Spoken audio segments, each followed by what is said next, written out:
Hi,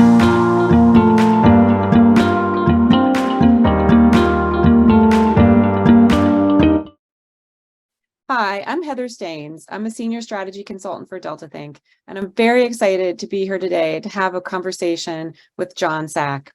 Welcome, John. Thanks for joining today. It's a pleasure to Hi, spend some time with you. Heather. It's good to see you again. Great.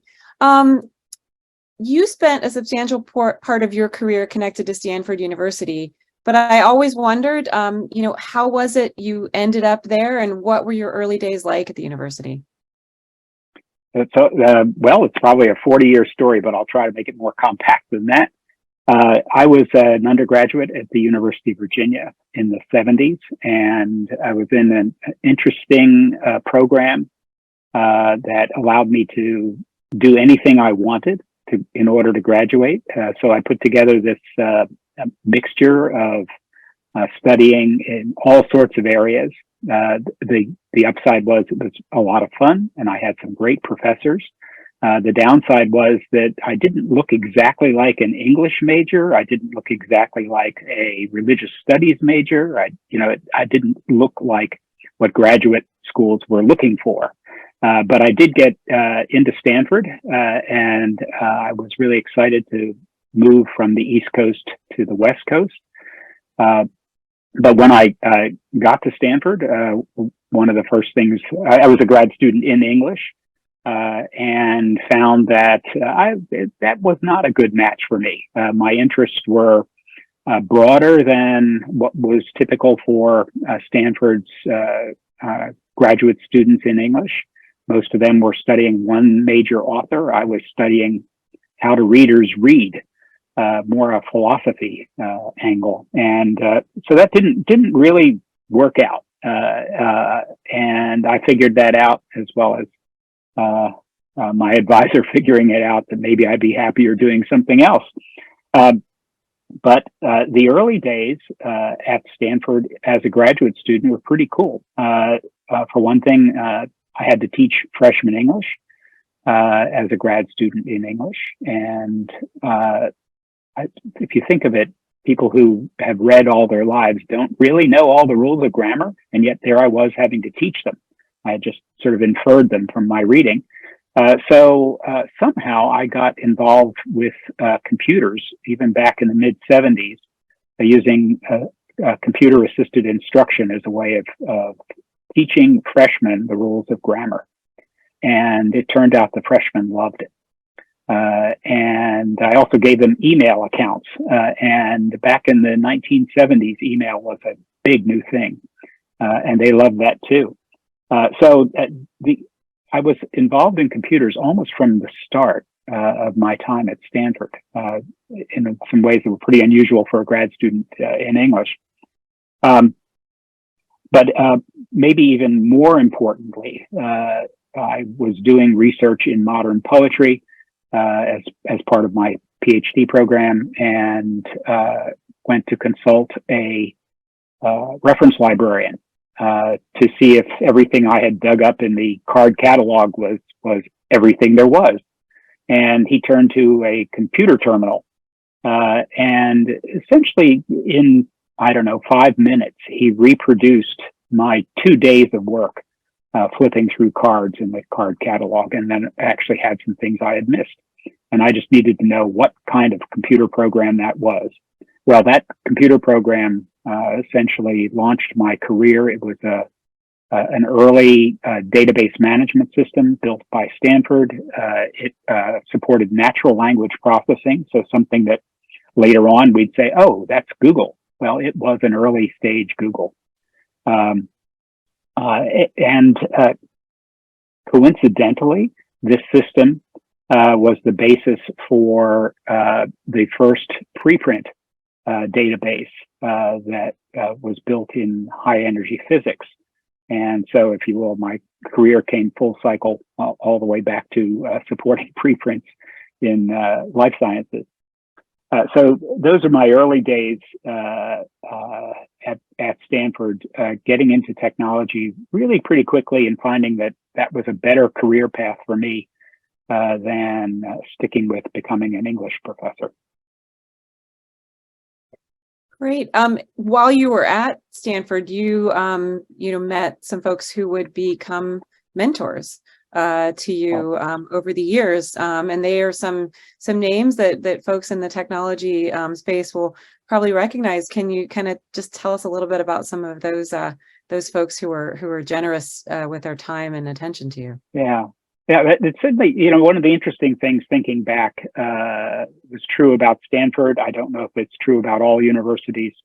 Um, uh, of course, as a grad student, you were sort of formally being mentored by your professors to become like them, right? But even when I left graduate school and became an administrator at Stanford, the same approach to mentorship applied. So one of my earliest mentors as a young administrator at Stanford was a fellow named Don Kennedy. And people who go back a bit in scholarly publishing will recognize that Don Kennedy later became the editor-in-chief of Science magazine. But before that, he was the provost at Stanford and then the president at Stanford.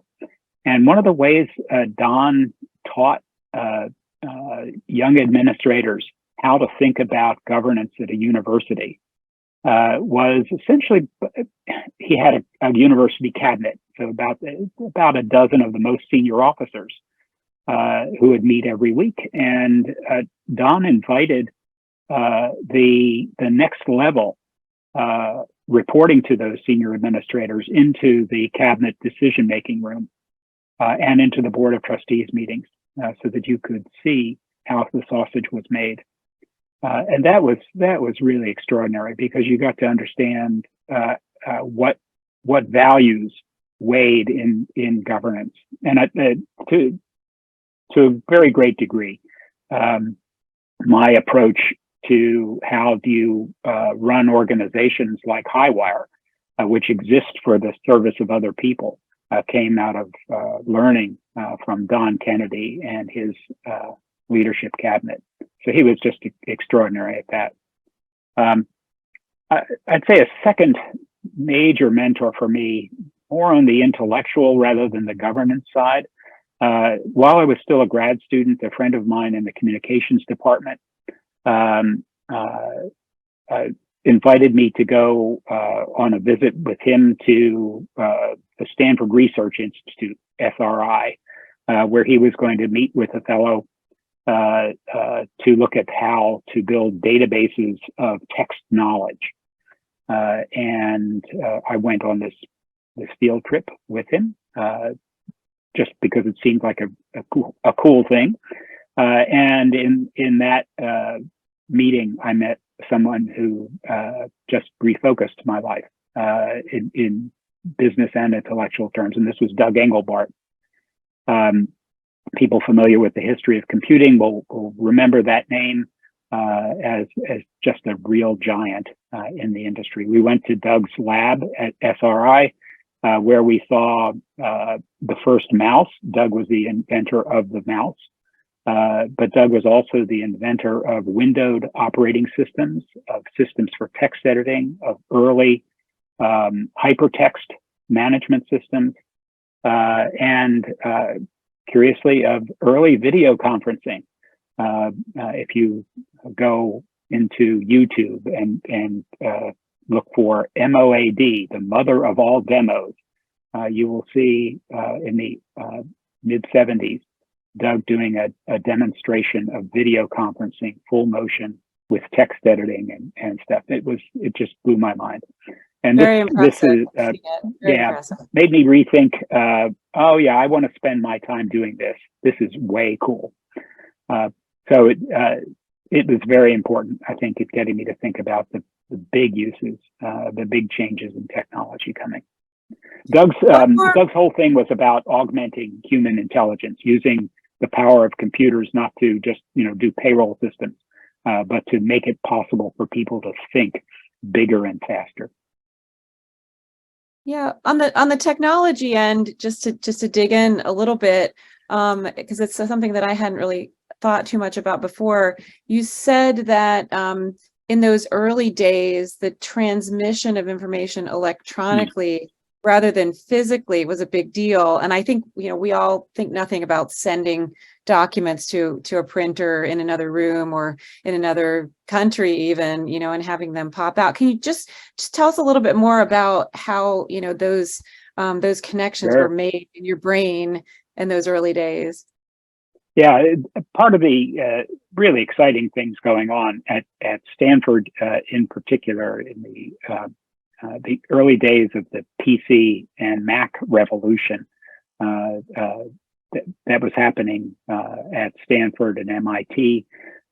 Apple was hugely influential in those early days, and I was lucky enough to work with Steve Jobs, not frequently, but to be in meetings with him at Stanford.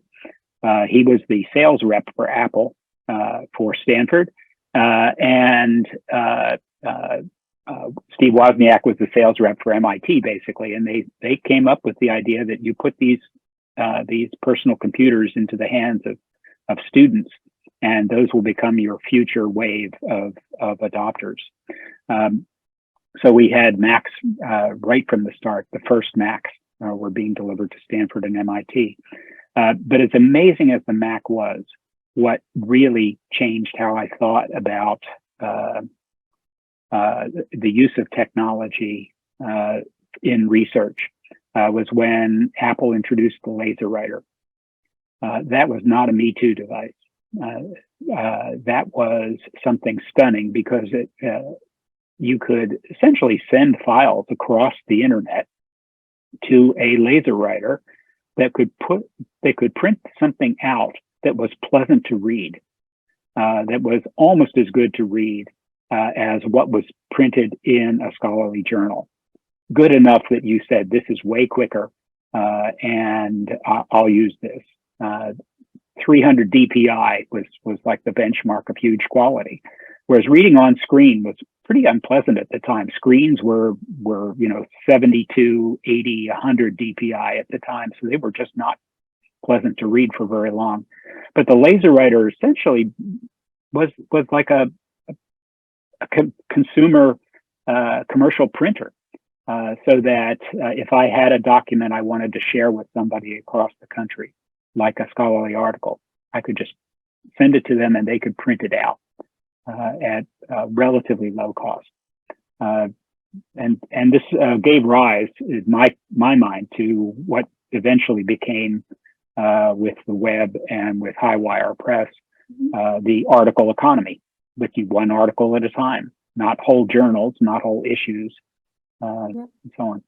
Yeah, I want to talk more about that in just a moment, but I think we should all we take for granted the technological affordances we have at hand today and complain about our printers left and right, just like we complain about flying.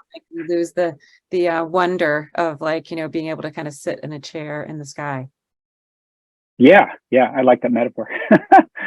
Yeah. So we'll take a break here for a few minutes, and then I don't know if you're going to pause or just edit this out, but we'll give John a moment to regroup and come back in just 3 minutes.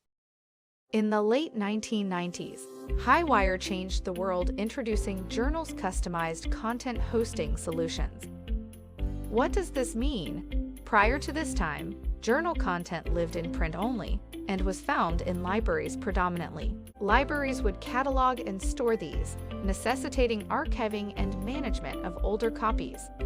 This model took up publisher resource for paper, printing processes, shipping, and warehousing. The ability to purchase and share access to content via the web was a major innovation.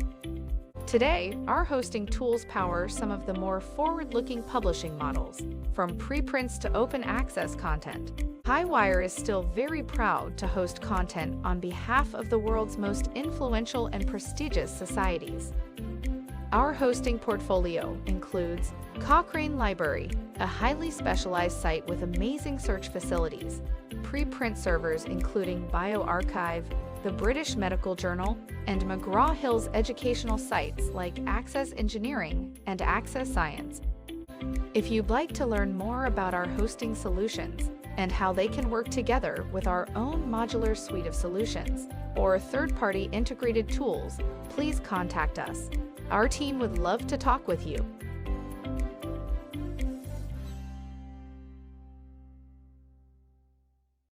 So I definitely want to hear more about how HighWire came about. There was a little bit of a kind of a lead up to that for you at Stanford. Maybe you can set the stage for us, John. Sure. It's really one of the great coincidences. There was a hiring committee that I was a member of. The committee was to hire the next university librarian. The committee was chaired by Condoleezza Rice, who was my boss.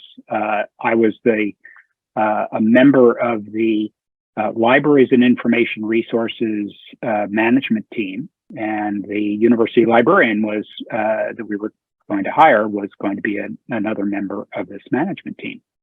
And one of the things that we did as part of this hiring committee was interview a number of potential librarians. And one of the ideas I had for these interviews was to actually engage with the candidates in problem solving, take some big problem and work with them in real time to come up with solutions for that problem, rather than just have them deliver lectures to, audiences of staff and faculty and so on.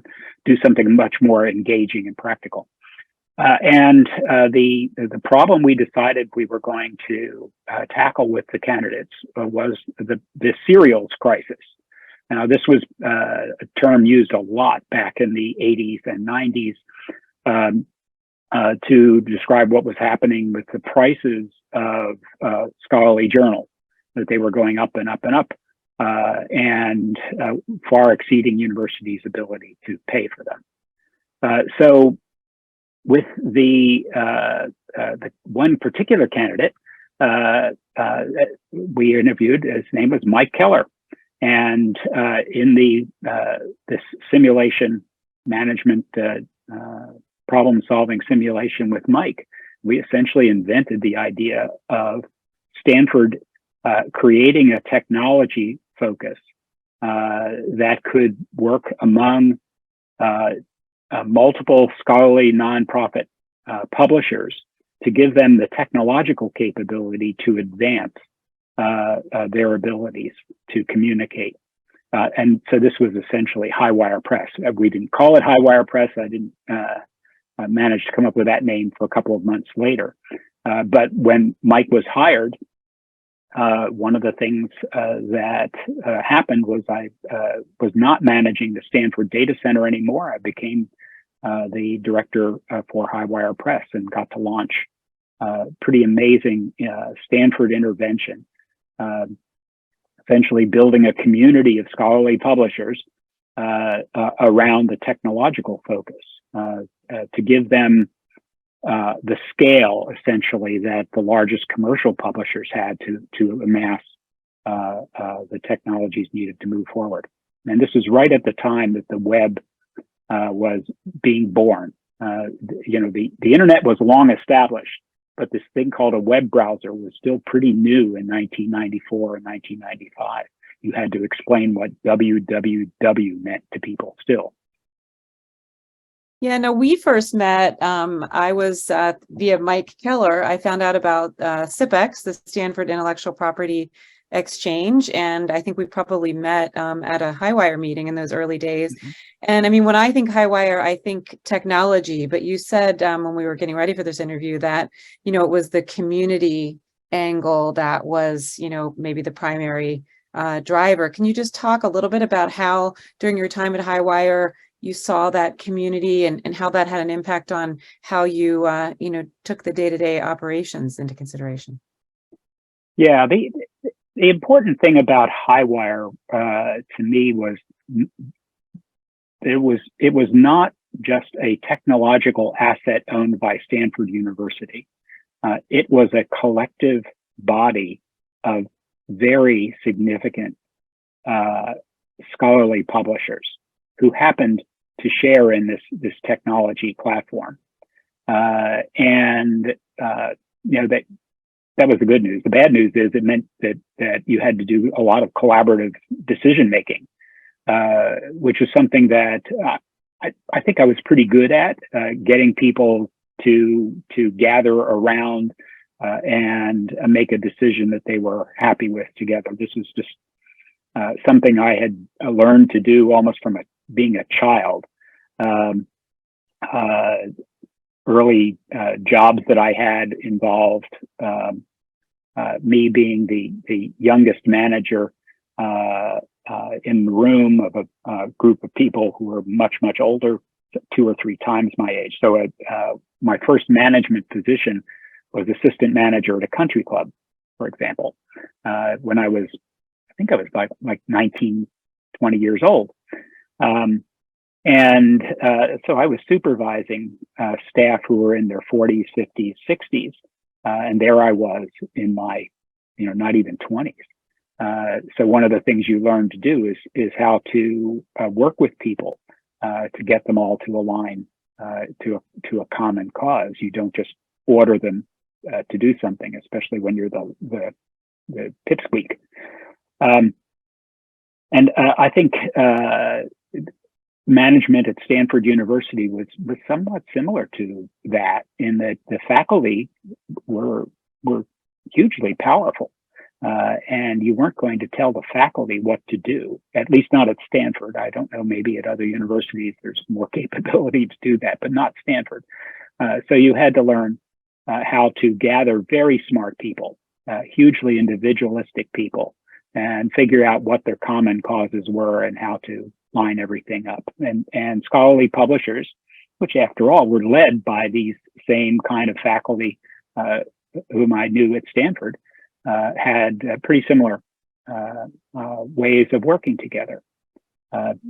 Even the administrators at these leading scientific publishers had that same approach to working together. They wanted to work together, but they were also fiercely independent. Mm-hmm. You said you were often the littlest kid, so yeah, you had to become more of a persuader. Yeah, so I was. I grew up in a neighborhood where I was the pipsqueak. I mean, literally. Every kid was bigger than me. Even my older sister was bigger than me.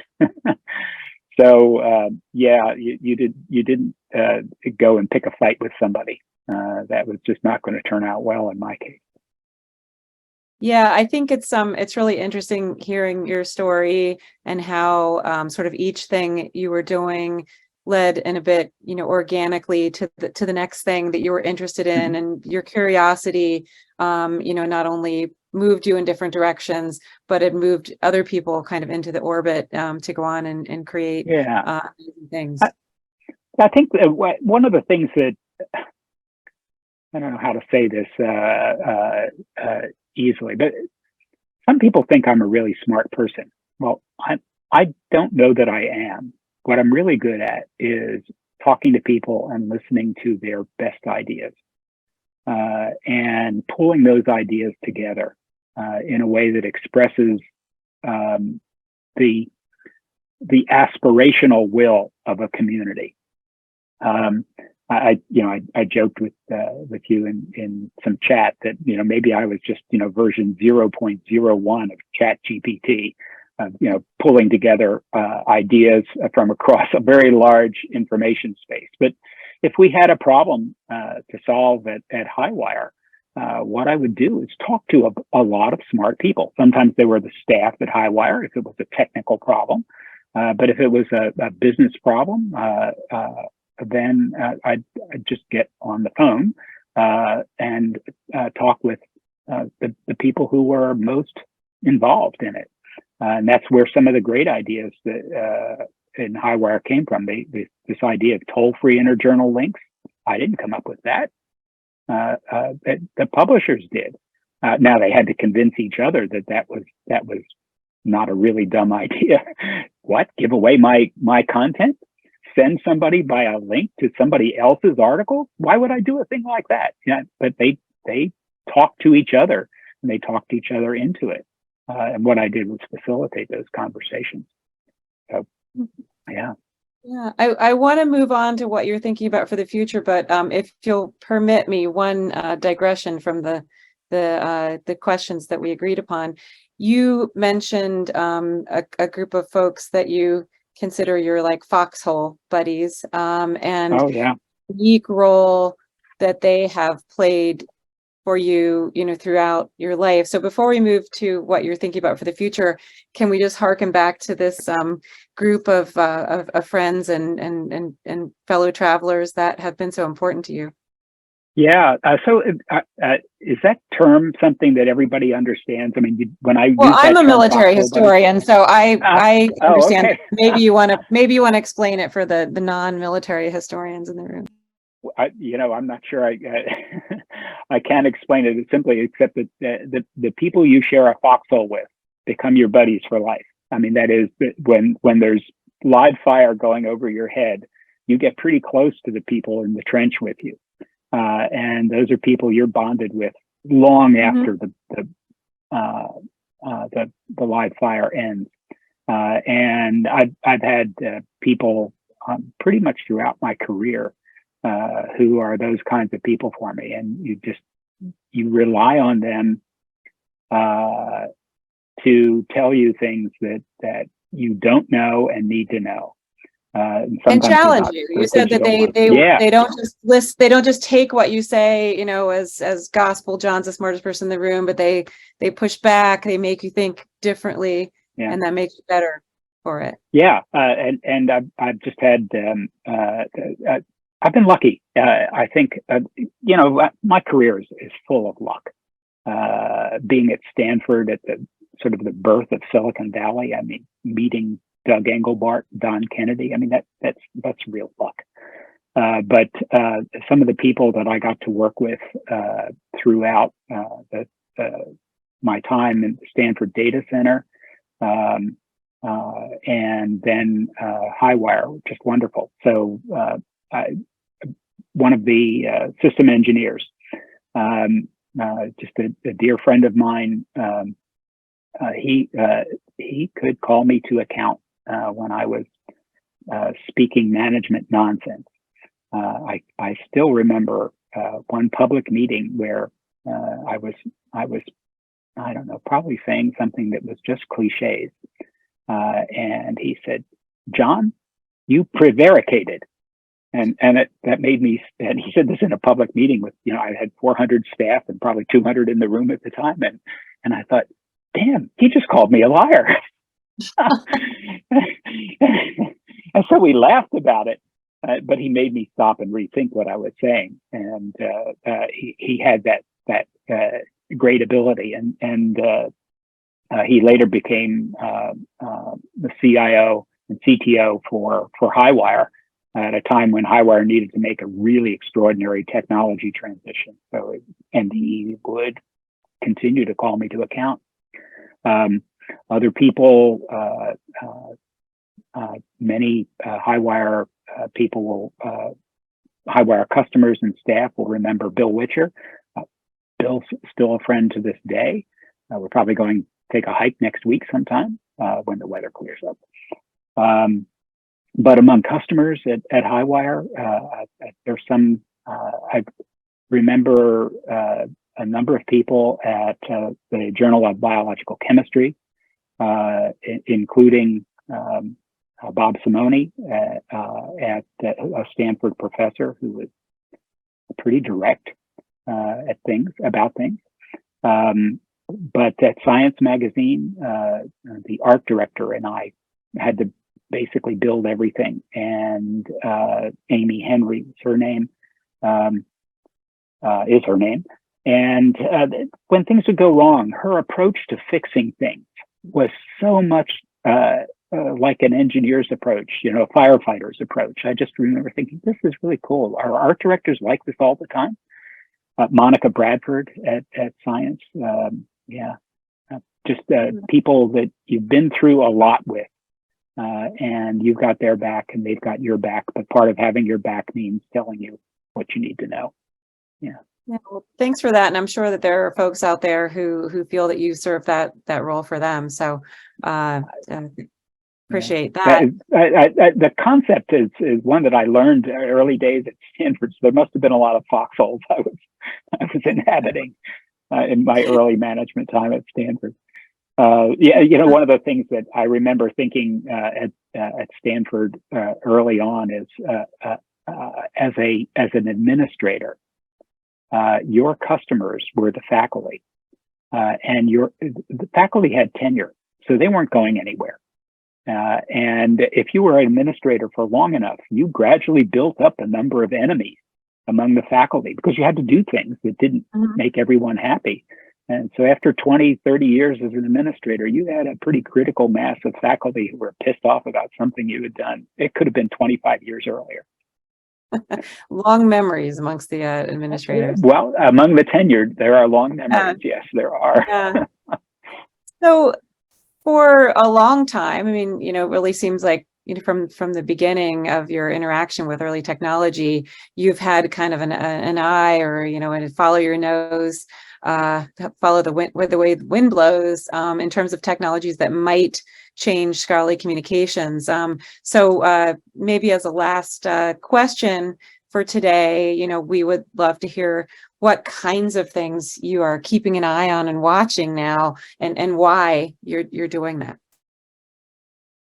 Yeah, I like the idea of what are you watching rather than what are you predicting will be the next big thing, because technologies have this roller coaster thing. Apparently even banks have this roller coaster thing. Who knew? But I think the whole point of scholarly publishing is to leverage collective intelligence. It's to be able to make it possible for people to stand on the shoulders of people who have gone before and done experiments and so on.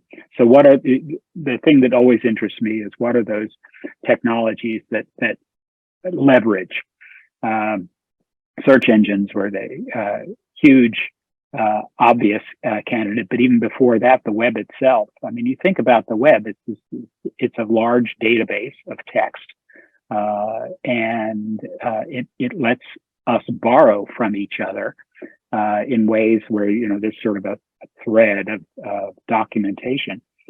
So I think that the thing that is certainly making me think these days about the levers is everything having to do with artificial intelligence. I think it was 3 years ago, HighWire held a workshop for journal editors.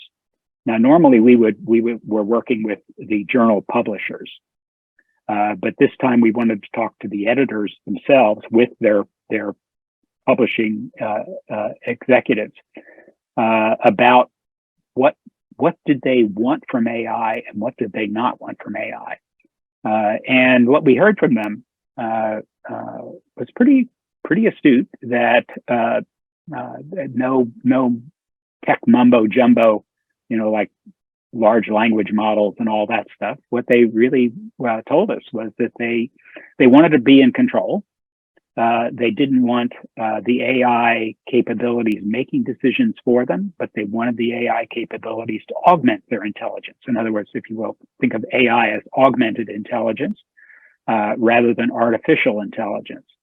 They wanted it to help with some of the drudgery, some of the checking that goes on in manuscript work, and the stuff that is often being done by postdocs and young faculty who are slaving through some pretty detailed findings.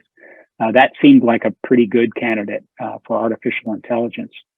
Again, this is 3-4 years ago.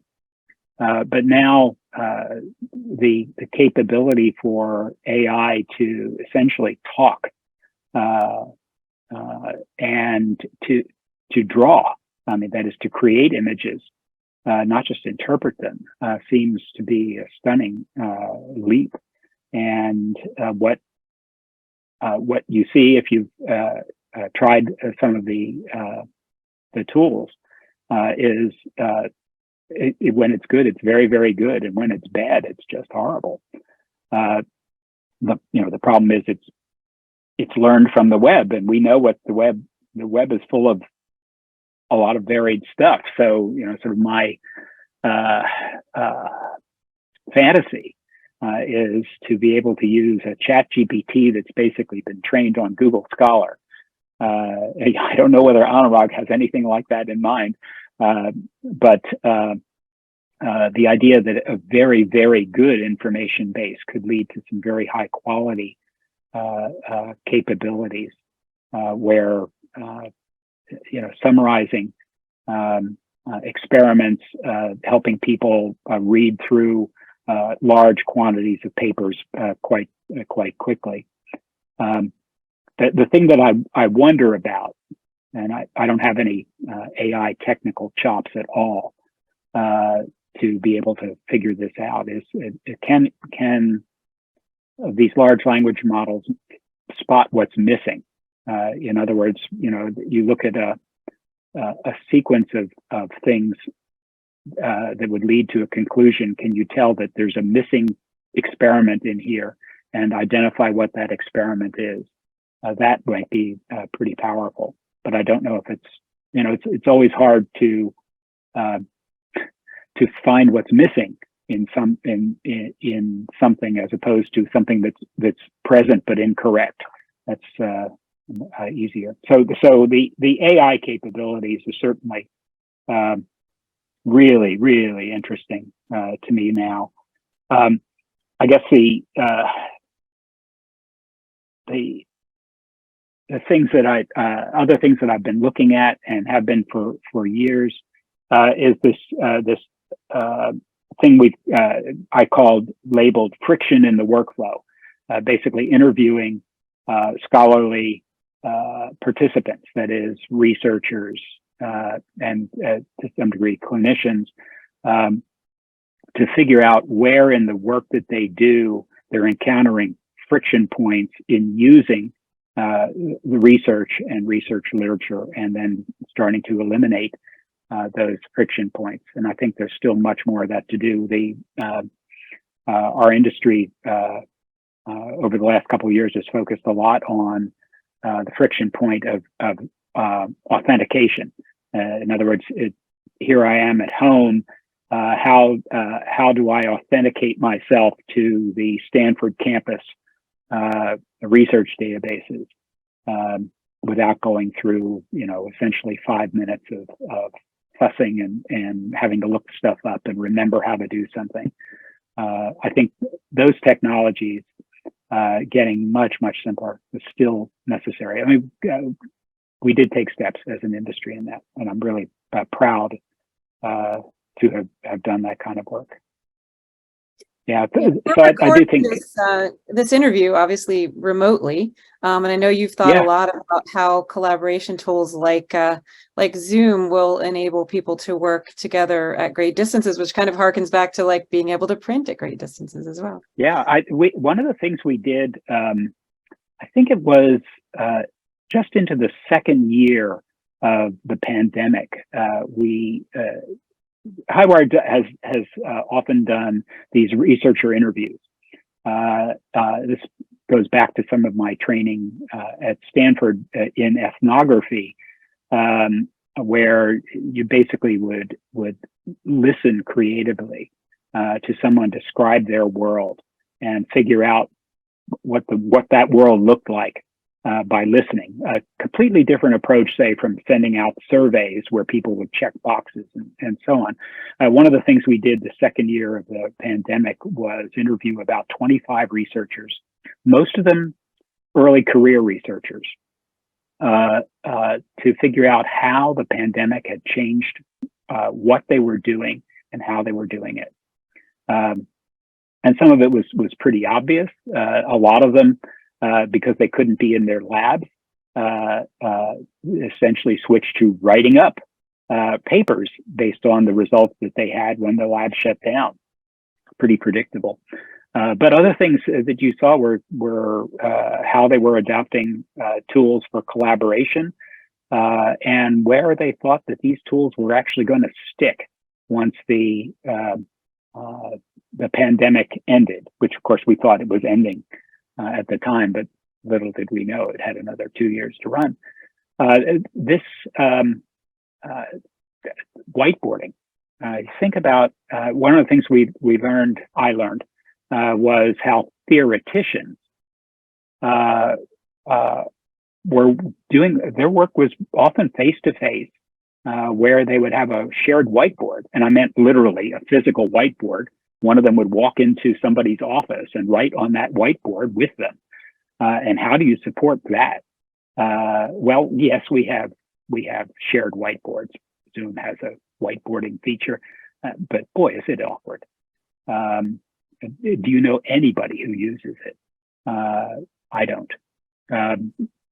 So those kinds of collaboration tools got better and better. I don't know that they're good enough yet, but yeah, collaboration remotely took a leap forward. And is it good enough? That led me to the question. One of the things that I have been looking at is watching the return to the office debates going on, especially here. I live off the Stanford campus, so heart of Silicon Valley. What is happening in planning for return to office? Is remote work as good as working in the office? Is it better? Is it worse? For what? For whom? And I think we're starting to parse this. There are certain types of jobs where remote work is really good, but there are other. There might be aspects of a particular project where it's really good if the team is actually sitting in a shared physical space, or has some other kind of collaboration tools that make sure that they're all in, if you will, on the same page. Early stage startups. Yeah, it's really handy to be able to hire anybody from anywhere in the world. But how do you, when you've got to solve a problem, how do you get everybody, again, on the same page? So I think the return to office is pretty interesting and really, really, I mean, it's so significant. It's not just about worker productivity. It's about the future of cities, the future of retail, the future of restaurants. You think about all the things that having large buildings of offices just built into the fabric of how things work. Well, I can't wait to check back with you after a little bit and get an update on how you think that debate is going. I thank you so much for taking this time with us today, for augmenting my knowledge and making me think differently about many things. And as enjoyable as it is to talk to you via Zoom, I can't wait for the next time that we have an opportunity to interact. So thanks again to our guest today, John Sack. We appreciate your time and attention. Thanks, Heather.